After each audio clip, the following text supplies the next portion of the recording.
Hey everybody, welcome to the Juliet Kamanga show. I hope you're having a good time, a good day. I hope lockdown isn't killing you because it really is killing me. Oh my god. Anyway, so I'm trying not to think about the days.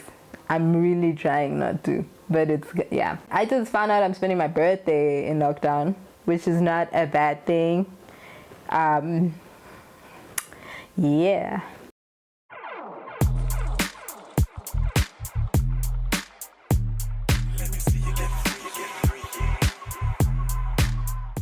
I decided to come closer. Okay, so today what I want to talk about is, it's not necessarily like a story time, it's kind of like just a conversation, I guess, on this. Anyway, so I'm sorry if I sound confused and nervous. I'm kind of just winging these videos. So with this video, what I want to kind of talk about is this thing that I do now, which is not giving a fuck.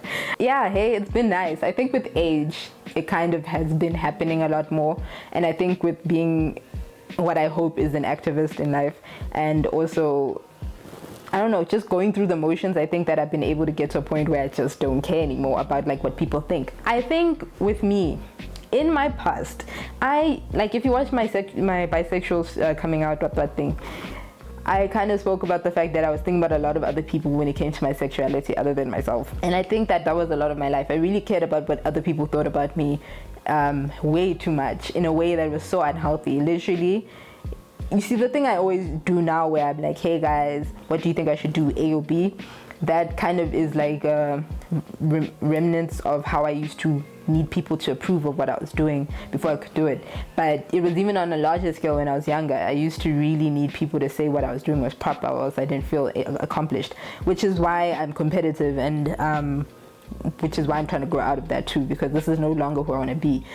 Because before it used to be, if I don't get someone complimenting me or something, you know, if I made this candle and I don't have someone saying you did a good job, then I feel like I was basic. Or if someone else is getting more attention than me, I really needed people to approve of what was happening in my life, you know.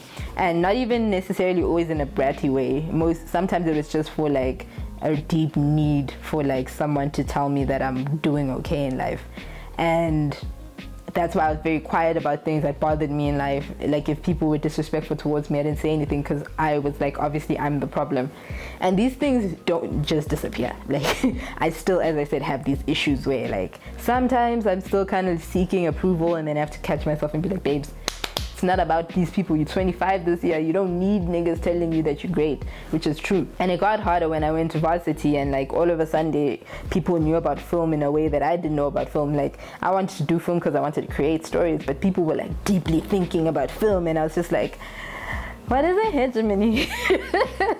I didn't know what heteronormativity was. You know, I'm there and people are saying that they want to take that out of their films, and I'm like, I don't even know what that means. When was it put in? And then, you know, I used to feel like I wasn't doing good enough a lot of the time, because every time we go for critique, Jules' stuff was and then, you know, everyone else was phenomenal. And then eventually I started being told that I was doing better, and that's when I kind of was like, okay, why am I doing good now? What changed? And it was me making decisions for myself, doing things that I kind of wanted to do that made me realize people liked my work more. And not like I needed them to approve of it, but at the time I was like, okay, I can see that there's a link between me just kind of doing my own thing, and then also, you know, people seeing that I'm doing my own thing and then being like, yo, this is dope. Because as artists, we always need feedback, and it's not for approval at the end of the day, but it's just because in order to grow, feedback is important. I've made work that I'm like, I remember sitting in critique and agreeing. I'm like, this is shit. You are very right, man. This is the worst work I've ever produced in my entire life, and I agree with you right now. You shouldn't be that hard on yourself, but it's kind of that thing of like, you know what, you should also be able to see where your problems are and not pick problems. If it's perfectly round, it's perfectly round. Don't go and find reasons why it's jagged. But at the same time, you should be able to see, oh, it is jagged over here, and that's fine. You make mistakes, you're growing. Even if you're a 35-year-old filmmaker and you've been doing this for 10 years, shit, man, life has changed. 10 years ago, we were different people, different things, different technology. You're growing into a world where things are changing, so it's okay for you to make mistakes. So I think it was kind of that realization that I'm doing my own work for my own damn self, and that's what's important. So I kind of stopped caring about like what people thought of work-wise. Like I was like, I'm doing my work for me, and especially because I could see my lecturers were very picky with what they liked. It's things they would make. So if they would make it, they liked it. So I was like, this is a personal vendetta. I'm not about this life. So even if my mark didn't show it, I'd be able to tell when my work was good or it was flat or I could do better, you know. I think that for real, I was able to kind of start learning that I didn't have to give a crap when it came to my work, and that's why I started like growing very, very well creatively, you know.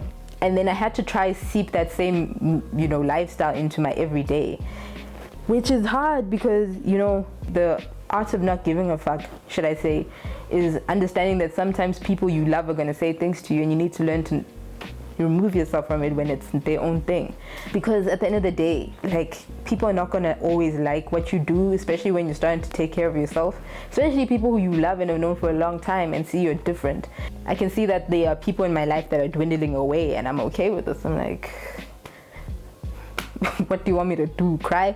No, for real, because it is that idea of you need to not care, because someone leaving your life because you've changed for the better for you means that they don't want you to be the best and they didn't care about you in the first place. It's just the truth, you know.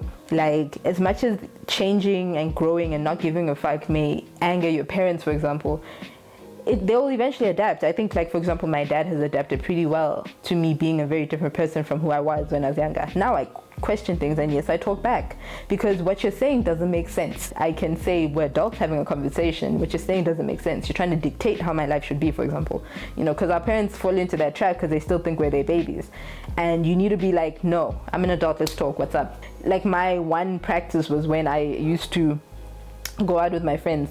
When I was 20 years old, I started going out, right? Like, I never really went out before that. And my dad got pissed the one time I went out for my birthday. And that was the day I was like, it's my birthday. I'm turning 21, okay? Wait, I'm turning 20. Sorry, I just forgot how. I'm turning 20, okay? I am an adult. You can't get mad at me for leaving the house and going to have a good time with my friends. That's kind of when I was like, yeah, I need to just tell him I'm going out, not ask him. And I started being like, okay, I'm going out with my friends, I'll see you tomorrow. I think it is a good act of practicing responsibility and also selfishness, because you have to be responsible. Even if you stop giving a fuck about what people say to you, the way you tell them this, it needs to still be responsible. Know who you're talking to, understand that it's a friendship, it's a relationship, like it's your mom or whatever. You need to be smart about how you're gonna be like, listen lady, this is not how it's gonna roll anymore, you know? You can't just be like, fuck you bitch, and it's your whole mom. Like, that's deeper. But you need to be responsible for your own actions. You need to be responsible for, you know, how you react and stuff like that. So I think I just started taking all those things into account and kind of just started living for myself and told myself I only have one life. I only have one life and I can't be here, you know, worrying about what people think about me and caring about it that deeply, especially if it's a personal vendetta. If you feel that I'm not a good friend to you, but what you're saying I'm doing to you doesn't align with what I've actually done, then I know it's your own problem. But at the same time, I'm able to be like, if you feel I'm doing so and so to you, then explain to me why, and I'll, you know, reflect and be like, you're right. I think that not giving a crap anymore has kind of made me just a better person in general. I'm able to do what I want and how I want, and it just makes me so much happier than listening. Like, I really don't like being told what to do. It really bothers me because I kind of just like having the freedom of making bad decisions by myself. You know, I learn lessons from other people's lives, but at the same time, not all situations are going to end up the same. I've learned that I must just do what I want so that I can live my best life, because I have one of it. And I can't live my life in regret because people have been telling me how I must live it. You know, you can't do this. I was told I shouldn't do film school because I'd regret it. I don't. I regret not one decision about film school. I met amazing people, I have amazing friends, but at the same time, I'm a new person. It's helped me grow and become the person I am today. From dressing wise to filming wise to photography wise. If I was a lawyer right now, I'd probably have killed myself. And I know it sounds like, whoa, how could you say that? But it was an actual fear that I had when they were telling me I should decide on being a lawyer. Do you know how many times I Googled lawyer suicide? Because I knew deep down inside that something was going to hit me that bad. I kid you not, because I was so depressed thinking of being a lawyer that I was like, I can't. Because I wasn't there for money and I wasn't even there for the justice of it. I was there for nothing other than people told me this is how I should live my life. So I think that I told myself, no, I'm not going to risk it. Because, yeah, and that's also one of the days I stopped giving a fuck is when I chose film over law secretly, because I was being funded by the government, so it didn't matter. And it's the best decision I've made. And I think, you know, as much as I said there are lots of different decisions and when I stopped giving a fuck, I think that's the one big decision when I was like, shit, this is scary, and people told me I'm going to be poor. People told me I'm going to regret this, and people said I should find something more sustainable. People told me I should not do this because it might not work out how I want, and I might not be as good as I think I am.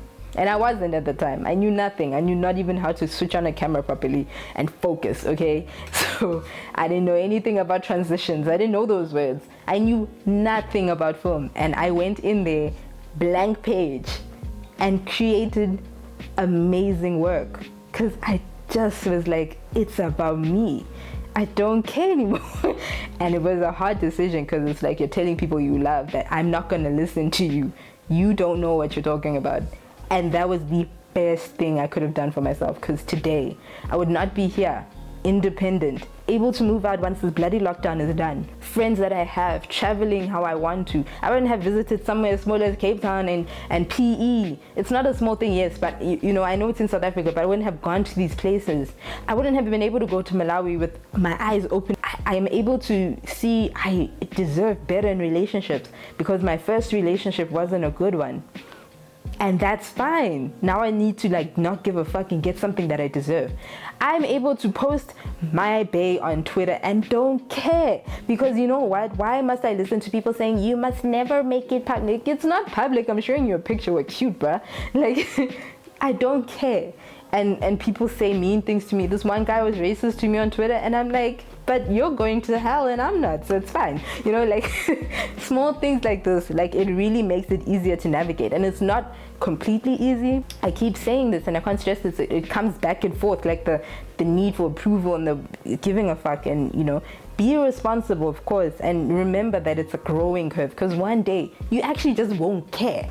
You know, you just be like, but this is healthy, not giving a fuck, please. This is not like I'll kill people if I have to, you know, to get to where I need to. No, this is like I'm a good person, but I also don't give a fuck what you think about me.